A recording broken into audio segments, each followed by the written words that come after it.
Um,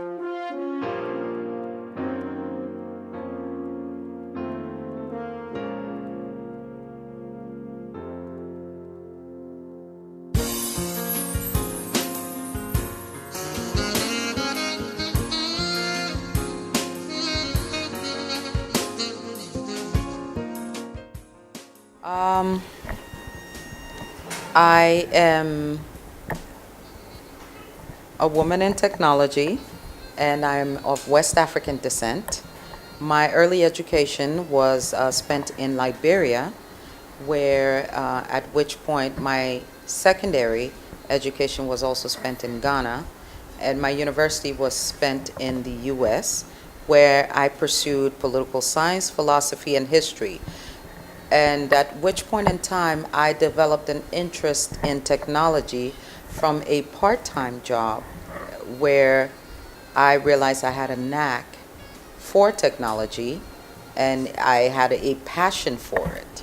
So I then turned my interest in university to pursuing technology, and acquiring certifications in networking, in internal audit, in business continuity, and also in service management, as well as systems administration and backup and administration, server administration and storage.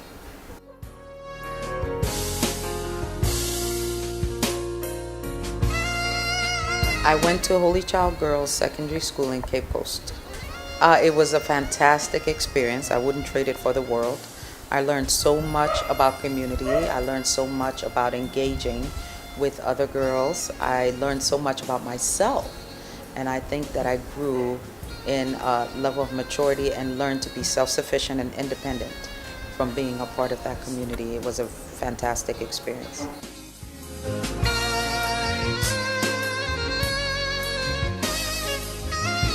In Holy Child, we learned a variety of courses. So everything from the basic courses that they teach you in secondary, which is they teach you mathematics, the basic English, geography. You learn religion. You also learn home economics, cooking. You learn music. You learn a wide variety of skills that actually prepares you very well for the world that you will step into once you get past that stage of your education.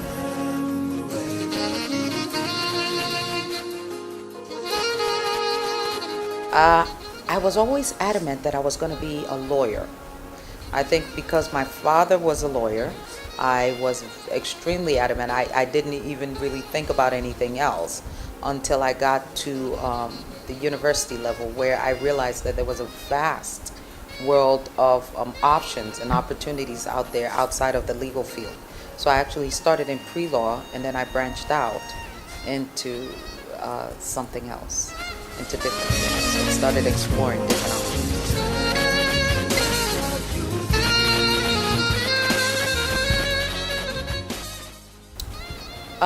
Being a woman really was not so much of a challenge in some of the obstacles that I faced. I think that once you define yourself by that, you box yourself in by saying that because I'm a woman, I cannot surmount certain obstacles. Yes, there are in real life, there are things that happen. There's sexism in the field, but I think that there are enough role models that you can surmount that. So especially in the US, I was able to, that was not an obstacle. Being a female was never an obstacle for me, forging ahead in my career. I think the biggest obstacle was picking what I wanted to do, because I realized that there was a vast world. You know, there was a time where the internet was not an option for us. So you didn't realize how much information was out there. You knew it was out there, but it wasn't at your fingertips. And once you had it at your fingertips, you were able to see that you had so many options that it even became more difficult to decide what you wanted to do. So I think for me, that was what was the biggest challenge.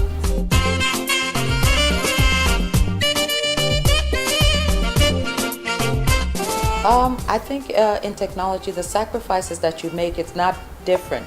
It's not so vastly different from what any other woman in a corporate environment or in any working environment would face, which is you do face at some level gender bias. I think you also face the challenge of home and life because being in Africa and being a woman, you have a um, cultural expectations that are ingrained in you, that you're expected to be a wife and a mother, and those should be your primary objectives.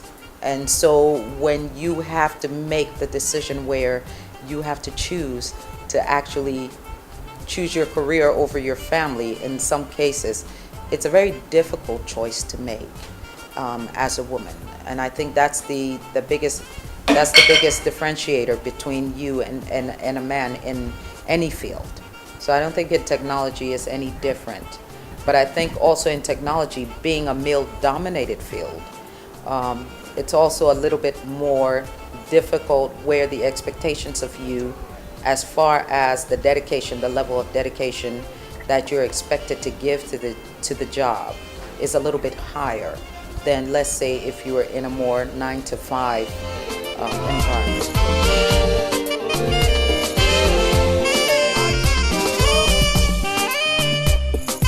Technology is not quite so mysterious. It's not so frightening.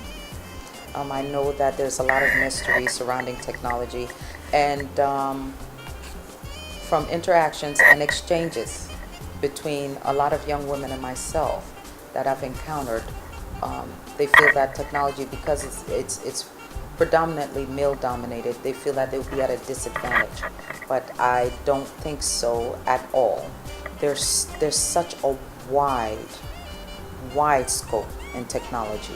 For example, what I do is it's not primarily technical. You need to have an understanding of technology. You need to know how things work. You need to know the mindset, and you need to know what things go where. But what the service that I provide, my team and I provide for technology is invaluable. We are the link between technology and the business. So if there's no link there, there's no understanding. So we ensure that the services that technology provides to the business, which would be, for example, your retail, your internet banking platform, we ensure that that provides you the optimal service. So we ensure that if you're having a problem with that, we can fix that for you. That is a service that it's technology, okay, but it's also part of the business. You have so many girls that are mathematically inclined, that are analytical, that can do database administration, that can do analytics. There's reporting. There's a reporting aspect of it. There are business relationship management aspects of it. There's so many aspects of technology. Don't think that technology is confined to being a systems administrator or to being a network administrator or just the technical side or backup administrator. There's so much more. There's nothing wrong with doing those things, but there's so much more. There's such a wide world in technology. If that is where your passions lie, but ensure that you're passionate about it. Don't ever do anything that you're not passionate about.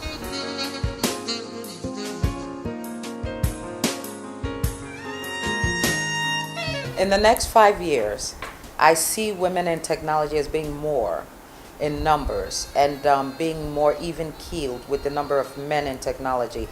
I see women being in the forefront of technology, being very creative and being on par with their male counterparts, contributing to new and innovative areas of technology.